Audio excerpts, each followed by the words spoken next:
So nice to be here with you today. There's two things I wanted to talk about today, and that's competition and luck.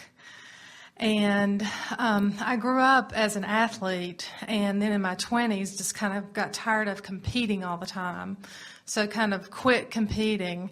And just recently have kind of gotten the urge not to compete again. I was thinking about what is it that I really want, and I thought, well, maybe I'll just play, and it doesn't matter if I win or lose. And I thought, no, I want to win. Well, which drum did you beat through all that competition? I want to win or I want to lose. In other words, that's Right. Logical, isn't it? Yes. And why not? In other words, why not choose what feels best? Right. And so then I thought, well, maybe what I want to be able to do now is just play and win instead of compete and win. And so it's this whole thing about competition and what is that? We think part of what's happening with you as a result of what you've been hearing and exploring and discovering through your own life experience.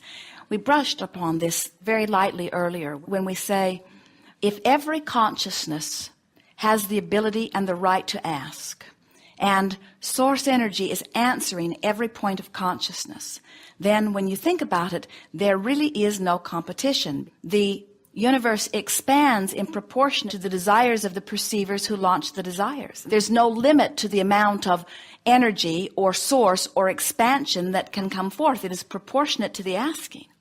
So the only discomfort that ever comes is when two or more individuals decide that there is one prize that they are going to squabble over. Right. Because in reality, anybody that asks for anything has the ability to receive it, because the universe hasn't been divided up energy-wise or value-wise or resource-wise to only go to these and not to those.